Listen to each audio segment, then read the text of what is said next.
Good morning, students.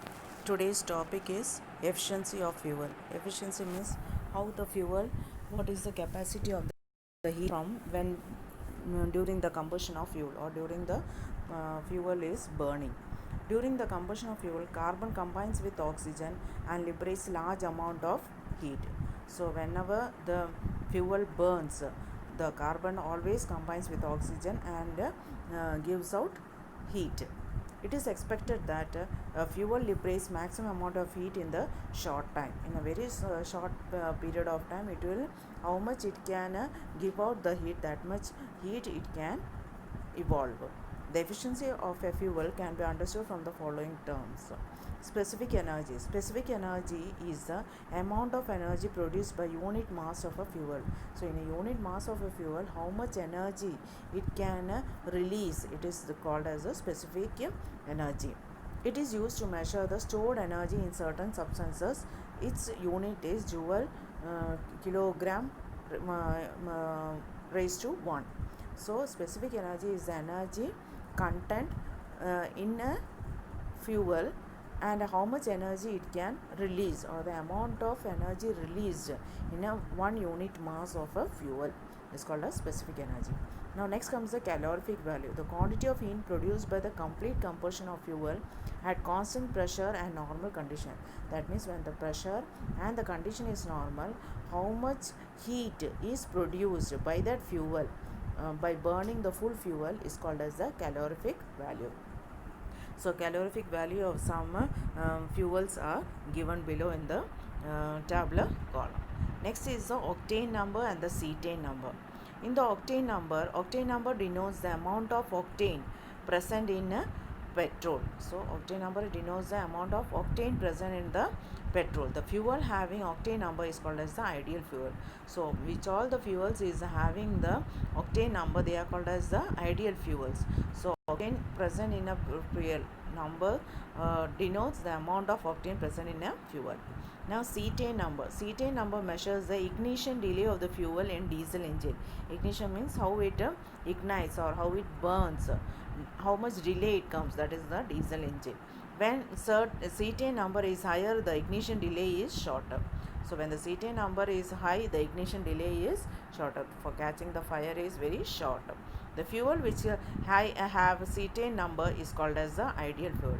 So the cetane number which is high, it is called as the ideal fuel. So octane number, if it is high also, it is called as the ideal fuel. If the cetane number is high also, it is called as the ideal fuel. Now what is the difference between octane and cetane number? Octane rating is used for petrol. Octane rating is always used for petrol, and cetane is always used for diesel.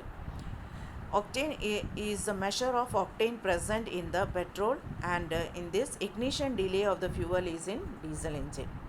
Octane number of petrol can be increased by adding the benzene or toluene. So octane number can also be increased by adding toluene or benzene in that the petrol. Cetane number of diesel can be increased by adding acetone. Okay, the fuel which have high octane number has low cetane number. So it is inversely proportional. If octane is high, the cetane is low. The fuel with high cetane number has low octane number, just reverse in both. Okay.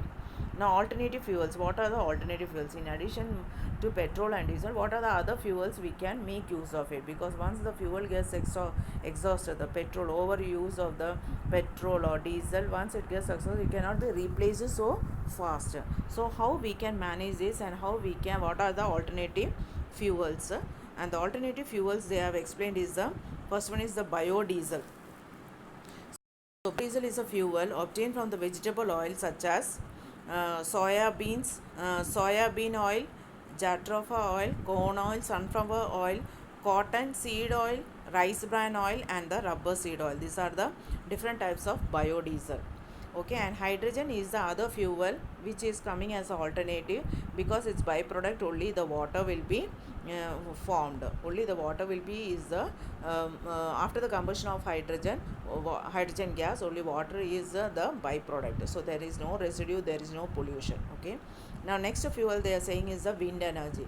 Wind energy is produced from the wind. Okay, when the turbines move or the windmills move, we get the wind energy, and they are found in Tamil Nadu, in Kayathar, Aravilmozhi, Paladam, and Kudimangalam in Tamil Nadu. These are the places where we have where the wind energy is produced to produce the electricity, and the windmills are there.